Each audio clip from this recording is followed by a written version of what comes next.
In 1945, a man named Harry Ashley took $1,500 of his own savings and started a company called the Electronic Instrument Company in New York City. Over the next 2 decades, that company, known simply as EICO, would sell more than 3 million instruments and become one of the largest kit electronics manufacturers in the world, putting oscilloscopes and tube amplifiers into the hands of a generation of American engineers and hobbyists. That sounded like a success story, and for a while it was. Ashley's path to EICO started in the Navy Department during World War II, where he worked on military electronic projects. Surrounded by military-grade instruments, he recognized something others had overlooked. Millions of American veterans were about to come home with technical skills learned in the service, and almost nobody was manufacturing affordable test equipment for them. That insight, born from the very same advancing technology that would eventually make EICO obsolete, became the foundation of everything the company built. But in 1945, it was simply a bet placed by a 33-year-old man and his wife Sophie, who signed on as secretary and company director from the start. EICO's first product was the Model 113, a vacuum tube voltmeter and signal tracer that Ashley called the Electron Tracer. It sold fully assembled for $89.50, which adjusted for inflation is well over $1,000 today, putting it firmly out of reach for most hobbyists. Ashley was watching his competitors closely, especially Heathkit, which had started selling electronics kits, unassembled boxes of parts with instructions at dramatically lower prices. A Heathkit VTVM kit went for just $24.50. The economics were hard to argue with. Let the customer handle the assembly, and you could cut the price by more than half. And customers genuinely enjoyed the process because building something from components was educational and satisfying in ways that buying a finished product never could be. By August 1948, EICO released the Model 221K VTVM as a kit for $33, with a factory-assembled option at $49.95. This decision seemed small at the time, but it defined everything EICO would become for the next 3 decades. The timing could not have been better. Post-war America was in the middle of a consumer boom, and radio and television ownership was exploding across the country. Every community needed repair technicians, and those technicians needed test equipment. The GI Bill was sending millions of veterans to trade schools and colleges, creating a generation of technically skilled Americans eager to work with electronics. And EICO was right there to supply them, operating first from Withers Street in Brooklyn and later from Northern Boulevard in Long Island City. By December 1956, EICO had sold over 1 million instruments. By January 1970, that number crossed 3 million. At its peak, the company offered more than 200 products, distributed through thousands of dealers, including Allied radio catalogs and Radio Shack stores nationwide. And EICO had an instinct for reading the public mood. Selling Geiger counter kits during the Cold War, uranium prospecting craze, CB transceivers when Citizens Band radio took off in the early 1960s, and alarm system kits when home security became a concern in the 1970s. In 1961, riding this momentum, the company went public through a stock offering, underwritten by Wall Street firm Goodbody and Company. But the product line that truly cemented EICO's reputation among enthusiasts was not test equipment. It was hi-fi audio gear, and there is a reason collectors still chase these pieces more than 60 years later. Starting in the mid-1950s, EICO entered the booming home audio market with vacuum tube tuners, preamplifiers, and power amplifiers, available both as kits and factory-assembled units. The crown jewel was the EICO HF81, a stereo integrated tube amplifier that first appeared around 1958. Putting out roughly 14 watts per channel through EL84 output tubes, the HF81 came in a plain gray case with a simple faceplate. Nothing that would catch your eye next to the chrome glamour of a Marantz or the prestige of a Macintosh. But the sound told a different story entirely.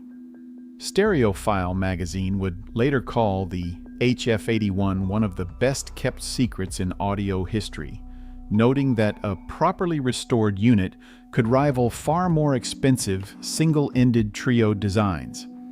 Today, restored EICO HF81 amplifiers sell for anywhere from several hundred to nearly $3,000 on the vintage audio market. For a kit amplifier that originally cost under $100, that kind of appreciation is almost unheard of. The same commercial instinct that built EICO into a major manufacturer also led the company directly into its first serious self-inflicted wound. In 1965, EICO introduced the Model 753 SSB transceiver, a 3-band amateur radio rig designed for ham operators on the 80, 40, and 20 meter bands.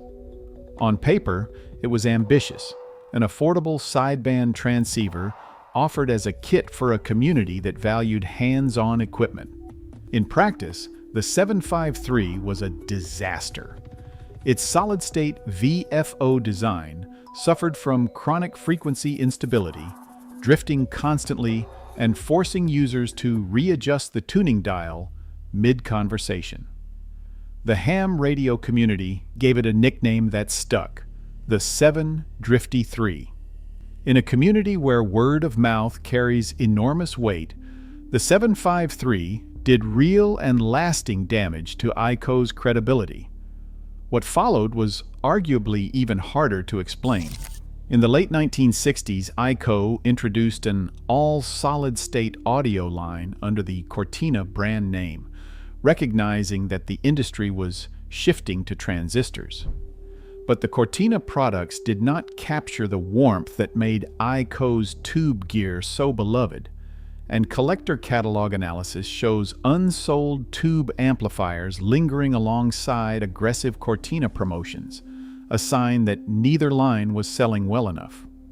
The solid-state pivot, which should have been EICO's bridge into the future, became a dead end instead.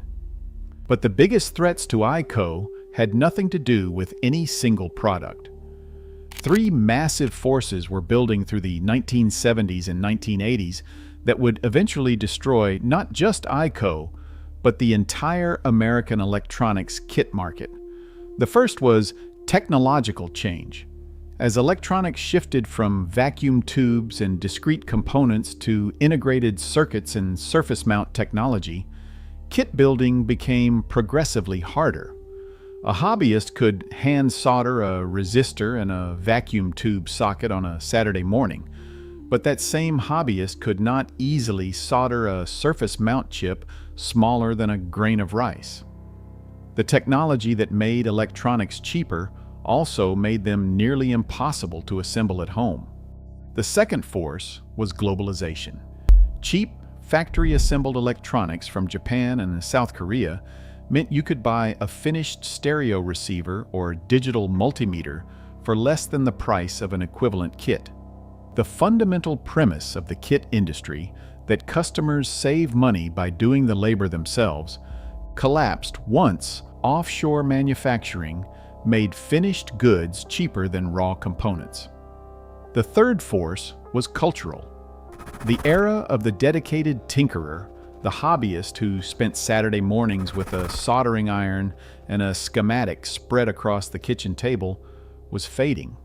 By the 1980s, consumers wanted to plug something in and use it immediately, not spend weeks assembling it from loose components. If EICO had found a way to survive any one of these forces alone, this would be a very different story, but all three converged at once, And EICO was not the only casualty. Heathkit shut down its kit business between 1991 and 1992. Allied Radio had been absorbed by Tandy Corporation back in 1971, and the entire American electronics kit industry was collapsing under forces no single company could withstand. EICO's decline was slower and quieter than most.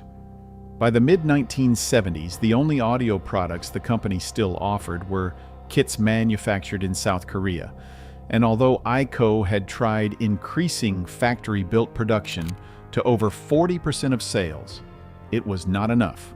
The company left audio entirely by the late 1970s, and through the early 1980s continued selling only basic multimeters, while its once glossy catalog materials shrank to thin single-column ads.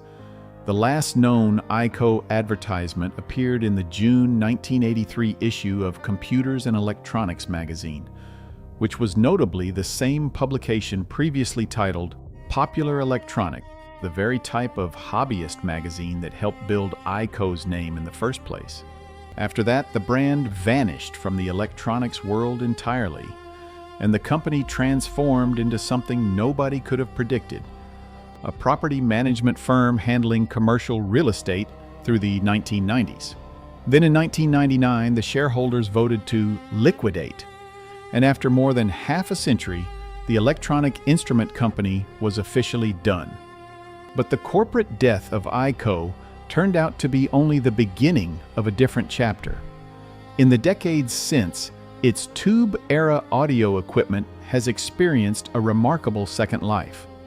The HF81 integrated amplifier, the HF50 and HF35 monoblocks, and the HFT90 tuner are now sought after by vintage audio collectors worldwide.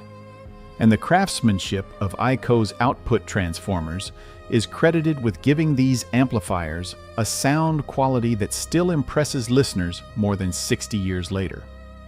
EICO's test equipment has endured as well.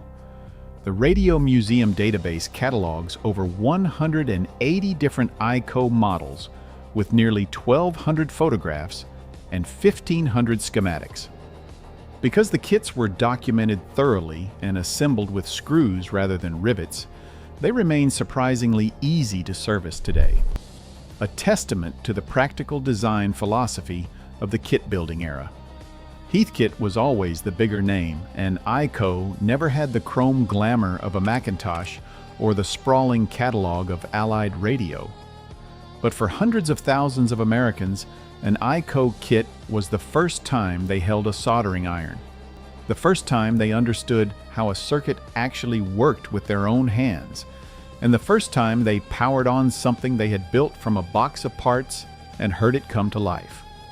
The forces that killed EICO, cheap factory imports, surface mount technology, and the slow decline of hands-on hobbyism were too large for any single company to outlast.